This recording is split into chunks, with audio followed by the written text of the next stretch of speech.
Sodium क्या करता है, ब्लड वॉल्यूम को ज्यादा करता है। पोटाशियम क्या करता है, ब्लड वॉल्यूम को डिक्रीज करता है। यानी तीनों तरह से जो पोटाशियम है वो हमारे ब्लड प्रेशर को कंट्रोल करता है, वॉल्यूम को भी, दूसरा उसके बाद वेसोडाइलेशन करके, तीसरा ये अगर तो हमारी ब्लड वेसल्स में रेजिस्टेंस बहुत ज्यादा तो उसको कम करता है। मैं आज आपको ना ब्लड प्रेशर बड़ा सिंपलीफाई कर दूंगा, आपके लिए ये हलवा बन जाएगा इंशाल्लाह, कोशिश करते हैं। जो ब्लड प्रेशर है वो दो चीजों पे मेनली दो तीन चीजों पर डिपेंड करता है। हम बायोकेमिस्ट्री में नहीं जाते लेकिन मोटी मोटी चीजें देखते हैं। एक तो करता है ब्लड वॉल्यूम पे, जितना ब्लड वॉल्यूम ज्यादा उतना ब्लड प्रेशर ज्यादा, जितना ब्लड वॉल्यूम कम ब्लड प्रेशर कम। अचानक किसी बंदे का एक्सीडेंट हुआ, रोड साइड इंजरी हुई, ब्लड बहुत सारा लॉस हो गया, ब्लड प्रेशर लो हो गया, तो आपने क्या करना है, सबसे पहले जाके हमने उसकी टांगें उठा के, ताकि शॉक में पेशेंट ना जाए, उसके ब्रेन को ब्लड मिलना चाहिए। हमने वॉल्यूम कम हो गया, ब्लड प्रेशर लो, वॉल्यूम ज्यादा हो गया, किसी बंदे ने जिस तरह फ्लूइड ओवरलोड हो गया, या और आगे देखते हैं कि ब्लड वॉल्यूम और कैसे ज्यादा हो सकता है। दूसरा ये डिपेंड करता है पाथवे पे। जो पाथवे है, पाथवे में क्या आता है, जितना सर्कुलेटरी सिस्टम है, ब्लड वेसल्स है, कैपिलरीज हैं, आर्टरीज, व्हाटएवर हमारा वेनस सिस्टम है। दूसरा डिपेंड करता है ये हमारे हार्ट पे, हार्ट हमारा जितना कॉन्ट्रैक्ट करता है उस तरह से। अब ब्लड प्रेशर दो चीजों पर डिपेंड करता है, जितना वॉल्यूम ज्यादा ब्लड प्रेशर ज्यादा, वॉल्यूम कम ब्लड प्रेशर कम। सेकंड पाथवे, पाथवे में क्या होता है, अब ये देखें कि अगर तो नॉर्मल हमारी ब्लड वेसल्स है, ये नॉर्मल आर्टरी है, अब ये देखें कि अगर ये कॉन्स्ट्रिक्ट हो गई है, थोड़ी सी तंग हो गई है, जिस तरह स्मोकर्स में अक्सर हो जाती है, तंग हो गई है तो ब्लड प्रेशर रेज करना शुरू कर देगा। जिस तरह छत पे टैंकी हो और आपके हाथ में अगर पाइप हो, अगर उसमें पानी ज्यादा है तो पानी आपके हाथ में पाइप है तो उसका प्रेशर थोड़ा दूर तक जाएगा। सेकंड क्या है कि आप पाइप को आगे से थोड़ा सा पुश कर दें, पुश करेंगे पानी भी दूर तक जाएगा। इसी तरह जब आर्टरीज थोड़ी सी कॉन्स्ट्रिक्ट हो जाती है तो प्रेशर बढ़ जाता है, यही सिंपल। और प्रेशर अगर वेसोडाइलेशन हो जाए, यानी आर्टरी वो जो पाइप है, जिस तरह अगर हम उसे पुश किए वो थोड़ा सा खुला कर दें, प्रेशर और कम हो जाएगा। जिस तरह अक्सर लोग शॉक में चले जाते हैं, वेसोडाइलेशन। और है तो ये एक पैथोलॉजिकल टर्म, लेकिन आपको समझाने के लिए।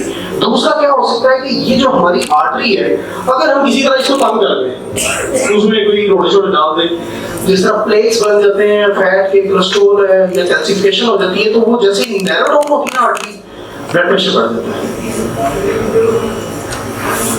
अब हाइपरटेंशन क्या है, ब्लड प्रेशर का मैं इसकी वो नहीं जाऊंगा कि ये 139 से ऊपर जाओ तो सिस्टोलिक कितना होता है, डायसिस्टोलिक ब्लड प्रेशर। वैसे 139 से अगर ज्यादा हो तो हम अब कहते हैं कि पेशेंट हमारा हाइपरटेंसिव में, और जो डायसिस्टोलिक है वो 89 से ज्यादा हो तो हम हाइपरटेंसिव में।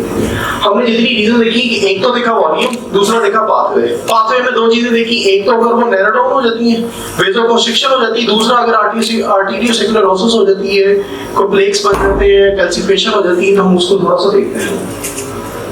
पहले नंबर पे ब्लड का वॉल्यूम कैसे बढ़ता है। आजकल हमारी जितनी भी यंग जनरेशन है, जिस तरह डॉक्टर आतिफ साहब ने भी बात की कि हम इतनी जंक फूड पे इतने ज्यादा शिफ्ट हो गए, डॉक्टर मेमुना भी बात कर रही थी, हम इतनी जंक फूड खाते हैं, और जितनी जंक फूड है वो सारी क्या है, उसमें हम सोडियम बहुत ज्यादा ले रहे हैं। और जंक फूड के अलावा हम डे टू डे लाइफ में जितना हम प्रोसेस फूड में शिफ्ट हो गए, हम सोडियम ज्यादा लेने लगे। अब सोडियम ज्यादा लेने लगे, सोडियम का क्या काम है, जहां जहां सोडियम पानी उसके साथ साथ, जितना सोडियम ज्यादा पानी साथ साथ, सोडियम पानी को होल्ड करके रखता है। अब पानी को होल्ड करेगा तो ब्लड प्रेशर हमारा, ब्लड वॉल्यूम बढ़ेगा, ब्लड वॉल्यूम बढ़ेगा तो अल्टीमेटली ब्लड प्रेशर बढ़ जाएगा।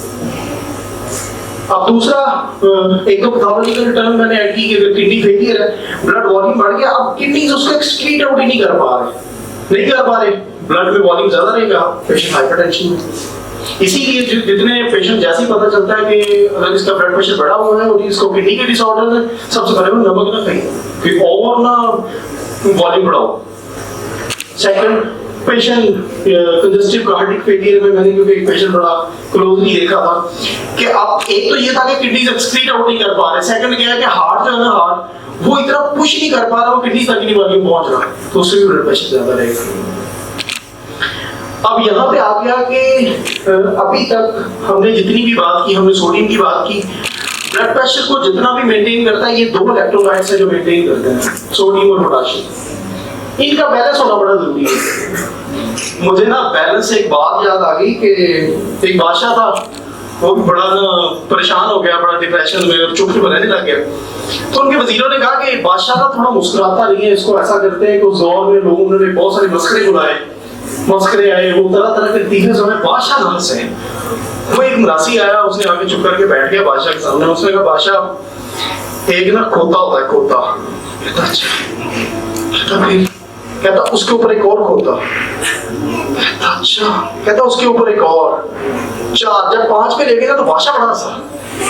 उन्होंने कहा नहीं हमने मस्करे बनाए ऐसे नहीं। कहता उसको छोड़ो, बैलेंस चेक करो 5 को।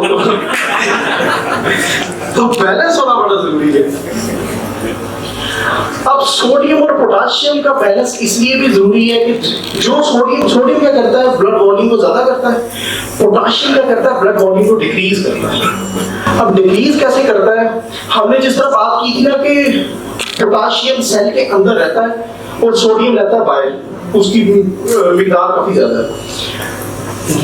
जितने पेशेंट हमारे पास ब्लड प्रेशर के आते हैं तो हम उनको क्या करते हैं, डायूरेटिक्स दे देते हैं। पहले हम लासिक्स देते थे डायूरेटिक, तो वो क्या करते थे, हमारे जितने इलेक्ट्रोलाइट्स थे या सॉल्यूट्स थे उनको भी फ्लश आउट कर देते थे। उससे क्या होता था, सोडियम तो लॉस होता ही होता था, पोटाशियम भी चला जाता था। एक ना खत्म होने वाले हम साइकिल में पेशेंट को डाल देते थे और पोटाशियम भी लॉस होता रहता था।